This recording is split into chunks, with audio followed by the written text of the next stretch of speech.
Hello, welcome everybody. My name's Solomay Tibabu from Going Digital Behavioral Health Tech.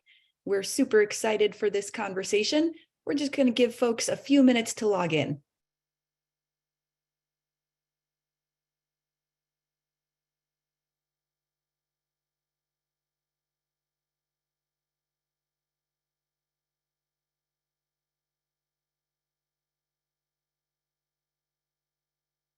I see we've got plenty more attendees logging in. Thanks so much. We're going to give a few minutes.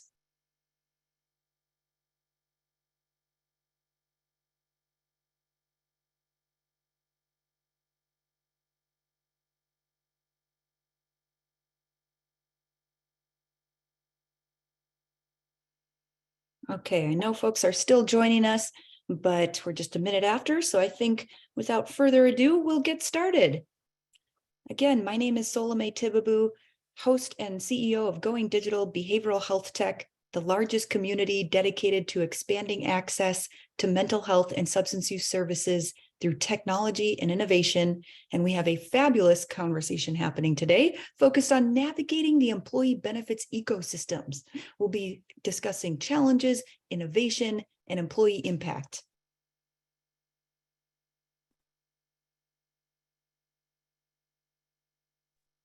Here's what you can expect for our agenda today.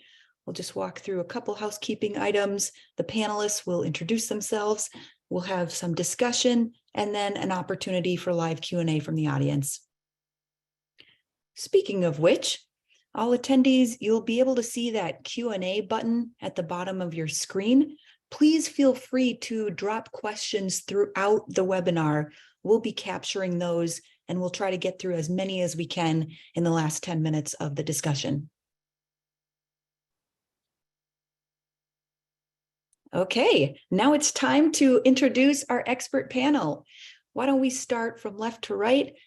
Liz, if you want to go first, then Christine and Jen, please. Great, thank you so much. My name is Liz Alcorn. I'm the Vice President of Customer Success here at Big Health, and I'm so excited to be speaking with this incredible panel of individuals today. I'm looking forward to having great conversations and just the opportunity to tie together all the different partners in this very important topic. So thank you for having me. Hi, everybody. I'm Christine Schultz. I'm a licensed clinical social worker.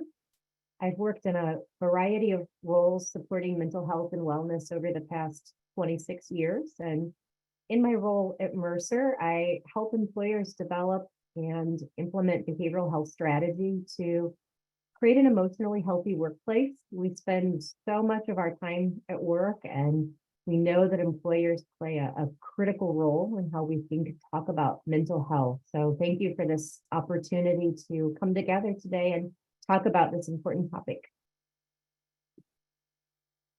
And I'm Jen Paisley, and I work for Velma Industries from an employer standpoint. I have the overall responsibility for total rewards and HR operations. So, this discussion is near and dear to my heart as an employer, as I wear that employer hat as well as that employee hat, in making sure that we're offering a total rewards package that's competitive. Awesome, thank you. And I'm so appreciative of having each of these experts with us. This is a really important topic that I know is a popular one amongst our community. And again, I'm Solomay Tibabu, founder and CEO of Going Digital Behavioral Health Tech. And next, we'll just walk through some background information. Yes, thank you so much, Solomay. And before we get started, we thought it would be important to frame the discussion for why mental health and why it's such an urgent topic today. If you look at the last few years, and going on to the next slide there, COVID, as we all know, has been a top of mind topic, good or bad, over the last few years. Even looking prior, normally you would hear about more acute conditions, heart conditions, diabetes were often major topics for a variety of reasons due to their cost implications, et cetera. But we've seen a major shift. Going from a place where mental health was more of a shied away topic, we've seen now with the recent studies that mental health is now the #1 health concern for Americans today. So an incredible shift in what is top of mind of consumers out there. And additionally, when you look at some of the impacts of this on other providers, as recently as October, there was a shift by the U.S. Preventative Services Task Force to recommend that all adults under 65 have regular screenings for anxiety. So all of these together and the various components, whether it's from the American Heart Association making sleep the eighth heart consideration, have really compounded for why mental health is such an urgent topic today. Moving forward, for those who realize that they might have needs, accessing treatment is not an easy topic. It's very difficult, and on average, the wait times are around 8 weeks for those who actively pursue treatment. And again, there are many who don't actually go and pursue treatment. There might be varying acuity levels of these health conditions. So for those who may have more acute conditions where they actually are taking that step to seek treatment, it's very difficult, not only due to the wait times, but oftentimes there may be social stigmas. There are also considerations of folks who may have difficulties getting off of work, or shift workers who may work over the nighttime hours. So all of these relating factors make it so that treatment is very difficult to get to these days. In addition, when you look at access to treatment, 125, or about 1 in 3 Americans lives in an area where there is a mental health provider shortage. You hear this all the time, that folks can't get care. There's long wait times, as we just mentioned. And about 60% of those with a mental health challenge today, unfortunately, remain untreated or underserved, primarily due to, again, access, stigma, or costs, or time challenges.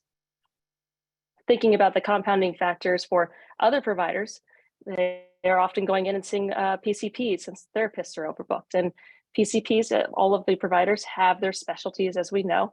And there's a reason that we have specialists for therapy and those who are more general. And oftentimes, unfortunately, individuals are not getting the long-term solutions, and also leading to additional wait times with PCPs as well. And lastly, when you think about your health, it's very personal.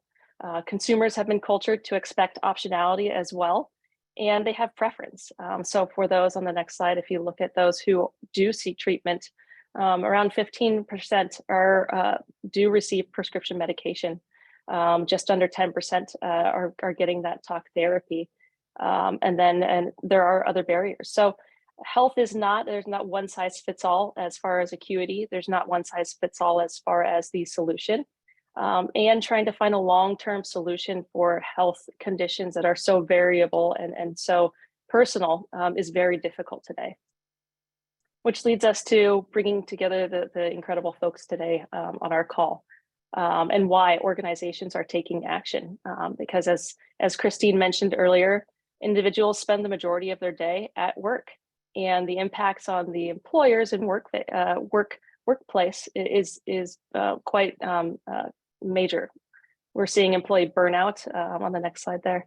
We're seeing incredible amounts of employee burnout for a variety of reasons, not just related to conditions such as sleep or anxiety. There are also scarce resources that employees, especially in today's economic considerations, resourcing is a very top of mind. Also, as we discussed earlier, accessing quality care and trying to navigate your employee benefit system. So all of these had led to why, as you can see these days, for major employers becoming more and more involved with their employee benefits and investing more, why this has led to the conversation we're having today, where we have Jen from Valmont coming on and speaking to the employer side, and Christine speaking to employer side in scale from her experience as well. So thank you, Salome, for the opening here, and hopefully this really frames the conversation that we're about to have. Awesome. Thank you so much, Liz. Super helpful background. And I think we've got all of our panelists here with us. Okay, I have so many questions to ask each of you. Let's see, Jen, let me start with you. Can you talk a little bit about your employee population, and I'd love to hear a little bit more about your role as a benefits leader. I know the role of benefits leaders has really drastically changed these last few years, so it would be great to hear more about that. Yeah, so I'll start by kind of setting the stage from a Velma employer standpoint. We are a manufacturing firm and we have been around for 77 years. And we have over 12,000 employees globally. The mix of that is about 6,200 in the US and then about another 6,000 outside the US. So we're basically split 50-50. When we talk a little bit about our demographics, and we have about 80 manufacturing facilities across 22 countries.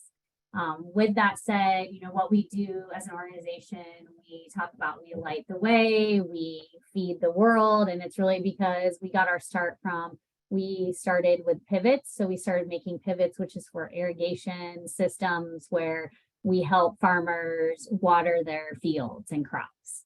And then we moved into light poles, telecommunication poles. We started dipping them in zinc to make sure they last longer outside from a product standpoint. And then we are now into solar panels. We now have technology that can help from an agriculture standpoint on those pivots to know if there's enough water, not enough water, if there's infestation of grasshoppers in certain areas. So we are continuing to expand and grow from that standpoint. And I would say from our standpoint, we've changed as a business too. So we started in one area and it was probably much more manual, where we've now, we still make all those products, but we're also building technology in with them. We're building automation. We're looking at solar panels, like those types of things. So that's really, from a demographic standpoint, we have about an 84% male workforce. Our average age is 44. We did get 1 year younger this year, so which doesn't happen often. And so we really look at our overall strategy, I would say, trying to really look at our employee base, our family base. We always talk about employees and their family members to have it be one cohesive group. As you talked about, Liz, a lot of people spend a lot of time at work, but we also know that people can be influenced at home as well. So we do some things that we try to get the families involved from an overall total reward strategy. The kind of second piece that you were asking is, kind of the role that we play. And I talked a little bit about my introduction. You have to wear an employer hat, but you also wear the employee hat, and you have to balance those. But I would say, a big thing that has shifted is our age from that standpoint. And so we took a step back years ago where we looked at our core benefit offering, and then we started expanding to say, okay, how do we meet people where they're at? How do we kind of go about doing some niche areas, because that's what we care about. We want our employees and their family to be their best self wherever it is that they're at. Oh, I wish I could say I was getting 1 year younger, but sadly, not the case. Wow, that's not an easy feat, and diverse population. I'm definitely going to ask you a few more questions about that. But Christine, if I could turn over to you, can you tell us a little bit about the employers that you work with and your role as a consultant? Yeah, so Mercer supports a variety of clients across industry, size, and location. And what we're seeing across all of that is that the events of the past 3 years have really heightened everyone's awareness. Just like Liz was mentioning, everyone is more aware not only of the importance of mental health, but now I think the compounding effects of compromised mental health. And we're seeing that, like Liz mentioned, with what has been termed the Great Resignation. Not all related to the events of the past few years, but certainly played a role in that, and rethinking how employees think about work. And so employers really have been tasked with kind of rethinking how they think about mental health and broadening their view of it. They're recognizing that adding a resource can be a really important part of a mental health strategy. And the company culture is really critical in how people think and talk about mental health. And this is kind of a new way of thinking about work. And so employers are assessing things like how work gets done and where it gets done. They're looking at integrating diversity, equity, and inclusion into their overall strategies. They're adding employee resource groups. They're also looking at incorporating things like mindfulness and meditation into the workday, training their leadership teams on how to recognize the common signs of anxiety, stress, and depression, the top 3 things that we see when we look at claims data, and really focusing on, as Jen mentioned, kind of the employee journey. So where they're at this time in their life, and looking for a continuum of services that addresses everything from prevention and early intervention through treatment, and then potentially more acute needs if needed. You covered so many important points that employers really need to be paying attention to. Everything from culture and, stigma, of course, is such a huge topic, to meeting them where they're at. Really great advice. And just a reminder, again, we've got an amazing panel of experts here. Feel free to drop questions. I know a few of you are already doing so down below, and we'll be sure to catch them at the end. Let's see, actually, if I could go back to Jen, if I could clarify, when you think about mental health in your population, what challenges were you seeing, and what would you say your goal was in terms of addressing those challenges? Yeah, so I don't feel we're probably much different than a lot of organizations, and it's just kind of how we go about doing it. But we had an EAP as part of our program, and we still do, but that was one where you pay PEPM, you're paying for the whole population, you see very low utilization. I think along goes with that the stigma, as Christine was talking about. I think with our 84% male workforce, there is a different stigma, especially I would say before the pandemic. We probably tried to leverage that a little bit as we were in the pandemic and as we came out of it, to make sure people know, hey, you have these resources available, and don't be shy, utilize them. But I would say, globally, that is a challenge as well. It's different in Malaysia versus China versus the US. And how do you talk about it? How do you get people to understand and know that it's okay? And so I think a lot of that, we have really tried to embrace that challenge and try to make not necessarily huge strides at one time, but little by little try to inch into those challenges. The other thing I would say is probably before we rolled out this solution, we talked about sleep a little bit, but really didn't have a resource that was our resource, or a resource that we could say, hey, we're vetting. From that standpoint, we always, talked about apps and those types of things. So I think that was one too. And, sleep impacts a lot of things. And so that's one that, why shouldn't we try to get people to embrace that? And we have a lot of our facilities are 3 shifts. So it's a big change if somebody is, starting at Valmont and they're going to go on 2nd shift because that's what we have available. And then even so, if people move to 1st shift and they're moving around, we should definitely capitalize on that and use that as a resource to say, hey, we do have this tool available. And then if people are just struggling in general, and we tie a lot of that to our safety, because we do tell our employees safety is our #1 concern.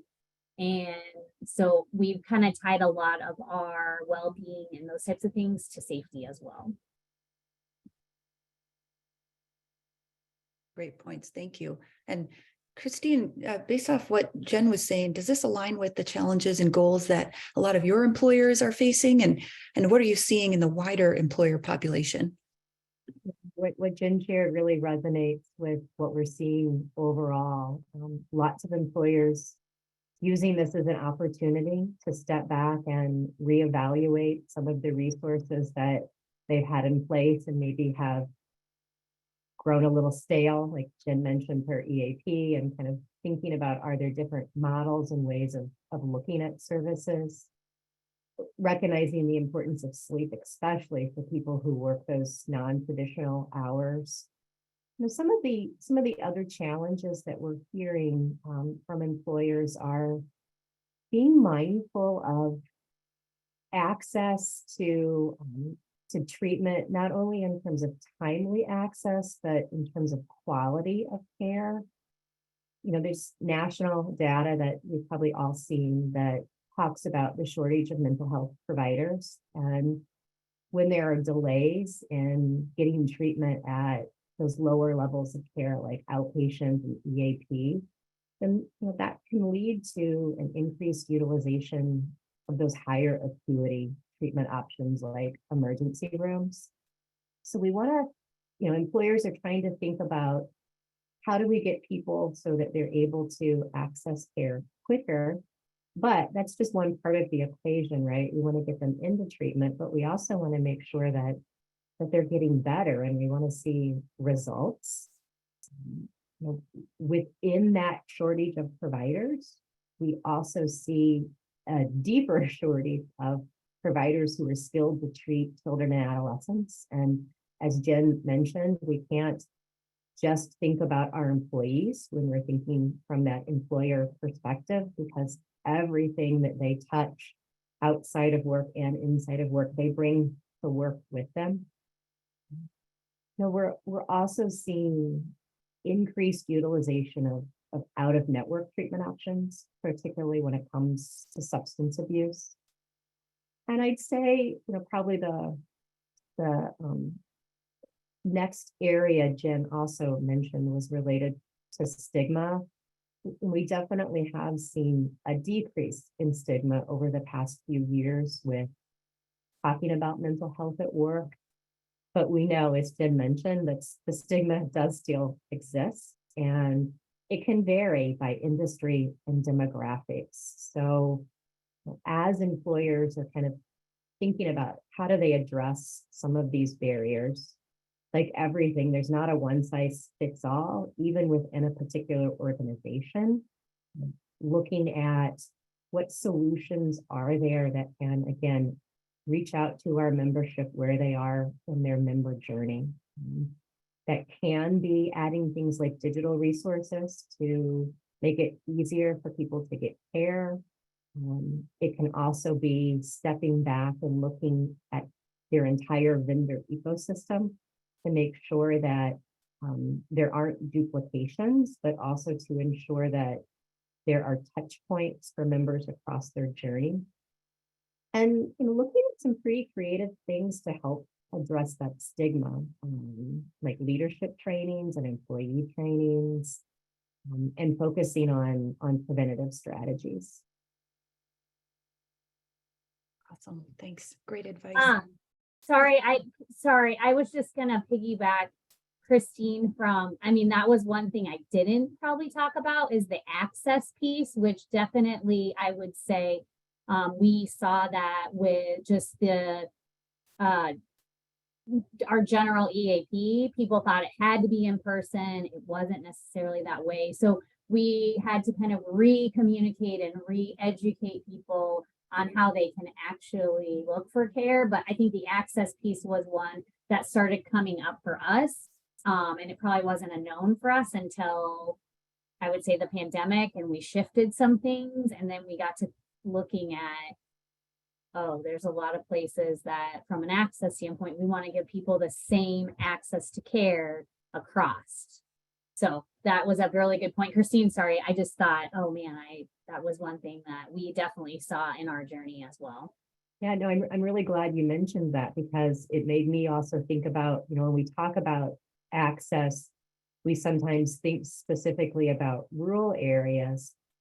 However, what we saw as the need increased was even in cities and populated areas, there was a struggle to have enough providers keep up with the demand, and providers kind of having to make this shift too, because in some ways, mental health was lagging behind physical medicine in terms of its use of technology and virtual healthcare. So it was a shift not only for employers and employees, but also for providers.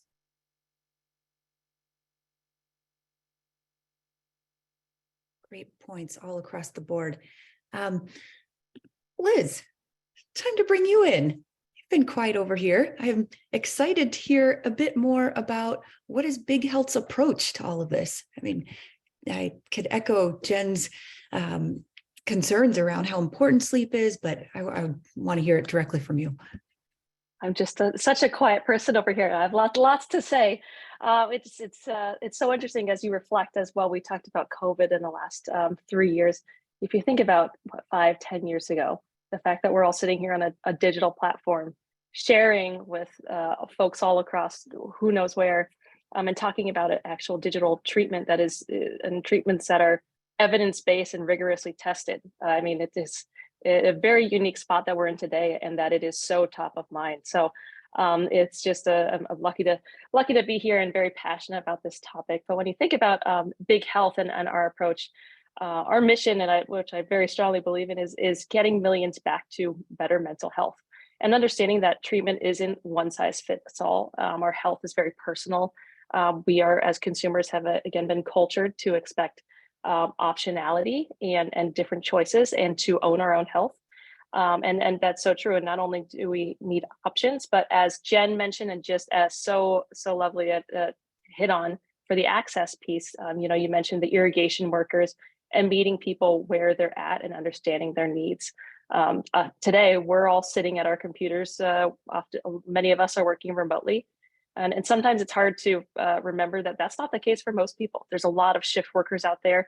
And when we are developing solutions at Big Health, it's very important that we figure out how to provide access to these populations if they are traveling, if they are truckers, if they are working overnight, if they're in rural areas, if there are worker or shortages around them.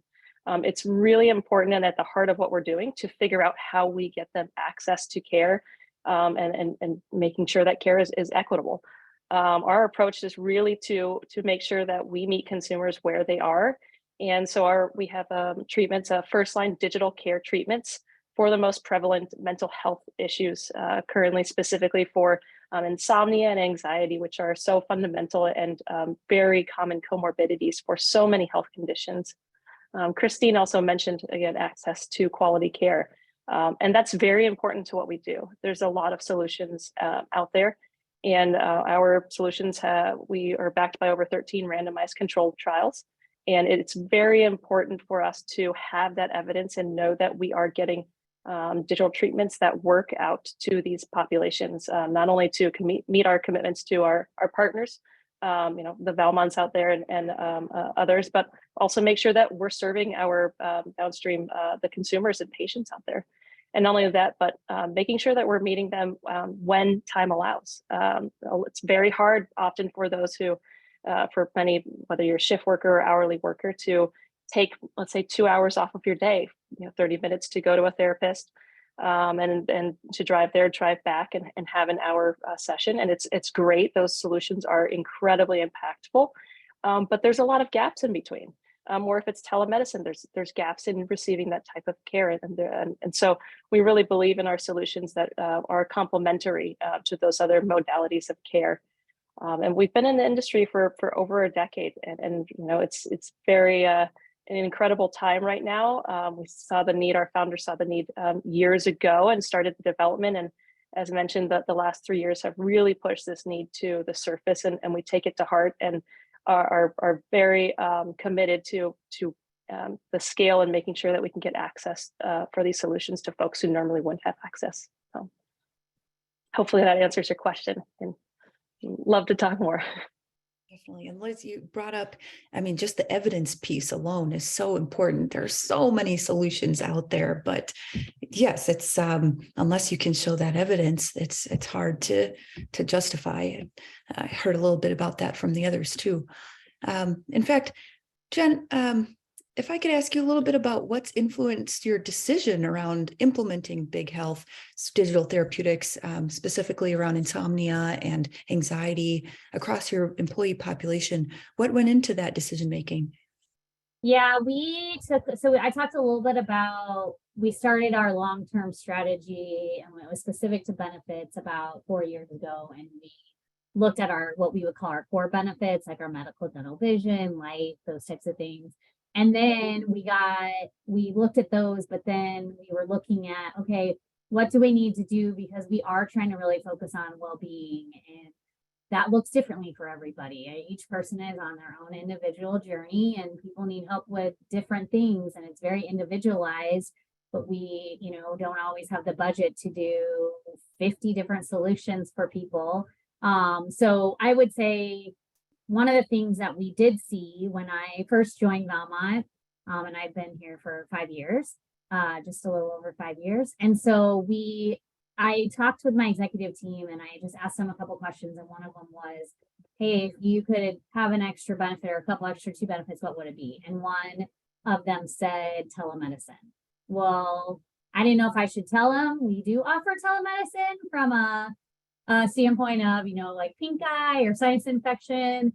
And so I was transparent and I said, well, we really do offer that benefit. But that took the time for us to reinvent and think about how we communicate it. And we went from 87 virtual visits in 2018 to over 500 in 2019, all about how we recommunicated it. We did look at our partner and was that the right partner and those types of things. But that really only helped us because then we continued to see increases. And that really only helped us saying, hey, maybe it's not all about in person and what that looks like. There are many other ways we can get to people, and not everybody wants to do it in person, and they want to do it, as Liz said, off hours. We have, like I talked about, 3 shifts. So, if we have a call center and they're trying to set up an appointment and they can only do it through certain hours, we need more for those employees to support them. So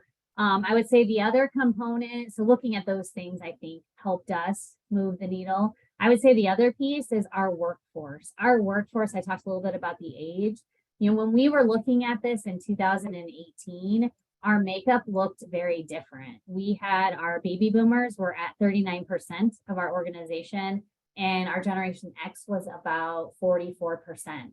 Now switching, we went from 39% to 16% in the baby boomers in 2022. We went from 44% to 37% of Generation X, and we have over 41% that are millennials. So we look at that as well as we talk about our strategy. And again, we're just trying to think about other solutions that help people and help in different ways, that they have a different approach, but a similar method. Yeah, Jen, just adding in there, because we hear about the millennials and the younger generations a lot within employers, and it's a very interesting topic because they're pushing employers for the benefits and to push them to figure out how to retain them, and they're also in turn pushing us as well, the vendors out there, to say, how can you better serve our needs? How are you communicating with us? How are you bringing us value? So it's really interesting to especially if you consider Valmont's the changing the landscape there, and definitely I'm sure is pushing you. But we consumer needs, I think, especially with not only COVID, but now with the changing demographics, have really accelerated that push. So a great call out. Yeah, and I was thinking as I was listening to you talk about that, when we also think about younger generations as opposed to generations of different ages, the younger folks in the workforce tend to have a more increased comfort level with talking about mental health in the workplace. So as the demographics of your workforce shift, you may also see people more comfortable talking about that. And like you said, then kind of pushing employers to have to rethink about how they're talking about it up at the C-suite and from their leadership level. Yeah, and I try to keep in mind, we set this strategy And we wanted it to be all encompassing, right? And we now are trying to move the needle and talk about total rewards together, that, it's not just all about your comp, it's all these other things that are happening. But, when we set that for our true benefit goals, we did talk about competitive advantage in a challenging labor market. I don't feel that has changed. Proactively addressing medical inflation. I mean, that's still happening. And then ensuring we have a value proposition to differentiate Valmont throughout someone's employment life cycle. So whether they're starting out in their career, whether they're having a baby, whether they're getting married, whether they're all these things that are happening, we are trying to stay top of mind because it really is a work-life balance. And that's what we try to think about as we look at solutions. Yeah, one more point there, Jen. You brought up a great one, especially right now with the economy and a lot of the financial pressure that employers are facing. Is how do you meet the needs of some of these generations and employees that are really pushing for and advocating and having a voice, which is incredible, and that they have this voice that they are very compelled to share and stand up for themselves. But also, how do you balance that with the fiscal needs of employers and understanding how to bring the biggest impact with the solutions that you provide to them, and also that impact not only to their health with these first line treatments, but also to help manage conditions that might become more acute and a further financial burden down the line. So lots of different levers there that I know you're considering and having to balance them also. Big kudos to you. Good example of really understanding the needs of your population. And I also heard in there optionality for all of their different needs. So important. Now, Christine, if I could go back to you, I know you have ample experience with digital solutions broadly at this point. Any other advice on what factors employers should be considering as they're evaluating different solutions? Yeah, so, as we're talking about today, digital solutions have really addressed the gap, specifically when it comes to increasing accessibility in rural areas and for folks who work those non-traditional hours. We're seeing a lot of activity in the area of digital mental health, as based on what we're talking about today, as consumers continue to drive the need and bring it to the attention of employers. There's a lot happening in terms of development of new solutions. So it can sometimes feel overwhelming to an employer when they're looking at everything that's out there. So some of the items that we encourage employers to think about, and this sounds probably basic, but the first is to look at your data. And we heard Jen talking a lot about that. What solution or solutions are best positions to meet the specific needs of your workforce? And then thinking about how does that digital solution incorporate diversity, equity, and inclusion? So are there a variety of personas, voices, pictures, scenarios to match the demographics of your workforce? What age groups are the solutions designed to support? A digital tool designed for a 13-year-old should look very different from a digital tool designed to support an adult.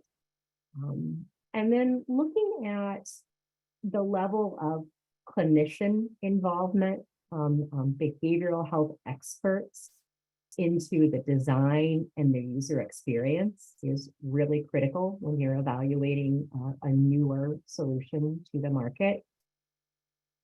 Looking for measures of clinical outcome. So like I was talking about before, not just accessing care, but is it really helping? Looking for the data to illustrate that. And then a partnership really from the solution to provide an ongoing engagement strategy, because there has to be a certain level of internal motivation to reach out and engage in a digital solution or to any type of voluntary treatment. So what can we do to increase that motivation to not only visit the tool, but to continue to revisit the tool so that we can have sustained involvement and symptom reduction. This has been such a great discussion. I have so many questions I want to ask each of you, but I also want to make sure we have time for audience Q&A. Let's see, I will try to get to as many as possible. And for those that have emailed in on the form and live right now, if we don't get to them, I'll make sure our experts have them to follow up after. Let's see, how about one around communication strategy? What types of communications do you recommend for employees to do to get the word out about the benefits that we offer? Yes, such an important topic. Anyone want to? I can start there. We did a multi-channel communication approach, and that's really what we do across the board, because we have office people, we have people in our facilities out on the floor. They're not necessarily checking their email. So we will go and we will send emails. Everybody has a Velmont.com email address, but then we will also send brochures home. One is really focused on well-being and trying to get the word out. And then we work with our partners as well. And they've done a great job of doing campaigns to, we want to get the family members involved. And the best way to do that is to send some things to home. So we'll send like a postcard. Big Health has done a great job where it goes a dollar amount goes to charity, like $10 go to charity. So that's really cool from a volunteer and charity standpoint. We've had others that they'd say, hey, if you register, you'll be put into a drawing for a $50 gift card. And those are some of the things that probably help our employees and family members engage too, because they see that. So we really try to do a multi-channel communication approach and try to do little bits and pieces of different communications each month, like once every month, not necessarily printing it and sending it, but any little things, tidbits we can do each month. Jen, it's so interesting to hear you talk about the multi-channel, including home mailers, because for several years, we really saw employers moving away from those home mailers and heavily relying on the digital and the email pushes. And over the past few years, we've seen that shift go back the other way to where people are saying, I get too many emails. If you send me an email about a benefit, chances are I'm not going to have time to read it or I'm going to miss it. And it's kind of novel to get the flyer or the postcard in the mail again. So we're seeing an uptick in kind of that quote old school way of doing things. Yeah, mailers definitely have a place. And just to add to that, and going back, it's hard to know about a benefit that you have, and unless you know about it, and it creates a difficult dilemma for employers as well to message out the incredible benefits that they've invested in for their employees and find value in, that they feel are impactful, and also balancing that with how do we not send multiple mailers to an individual's house in the same day. So that, along with understanding the needs and the changing needs of our populations, we're also trying to evolve and transform and develop other asset types, short form podcasts, or considering partners where the only interaction that they might have is potentially in a break room setting. Is there an opportunity to get a digital banner up there or something more physical in those break rooms? So we're really trying to partner, to your point, Jen and Christine, and understand what the needs are of those employers and really their population, and what does their day-to-day look like, so that we can evolve and get them information that is critical. And Salome, if I could make one more comment on communication, we'll probably talk about that forever. But the other thing that can become critical in learning about a benefit is having your leadership team who is aware of the benefit and who can also speak about it. So when we are thinking about training and educating the members of our management or leadership team on a resource, if they are comfortable bumping that message up a little bit and talking about potentially how they've used a similar type of resource, that can just kind of add to the stickiness and also help decrease stigma. Great advice so far, everyone. Okay, let's see. I'm trying to squeeze in one more if possible. Let's see. I'll try to go in order. Alex. Oh, this is a good one. How about times it feels like employee benefits programs are saturated or locked into existing players. Is this wrong? Or I guess better said, is there hope for new mental health offerings selling into employee programs? I can take that one, Solomay. So no, I think employers and benefit teams have been very busy over the past few years, depending on the industry, there with a lot of time and energy put into moving people to work from home when they had not done that prior. If you were an industry like Jen's, where working from home isn't always an option, they had to rethink how they were going to still meet the demands that their clients were requiring. We also had people were sick, so there was physically sick, so there was a lot of attention from benefits teams on physical medicine and physical benefits. So to be fair, I think they've been very busy and are finally at the point where I think we can all take kind of a collective breath out and now step back and start evaluating what the current resources are for mental health and wellness. And, I'd say Valmont is a little bit ahead of the curve and that they've already done some of that analysis and made some decisions. Most employers are still kind of in that evaluation phase where they're recognizing that they need to do something more. They're not quite sure what it is or how to get there yet. And so I, absolutely think there's room for new solutions. And we've been talking about the importance of lots of different factors as those new solutions come to market. So we could be looking for broad solutions as well as niche solutions to address a specific need or a specific group of people.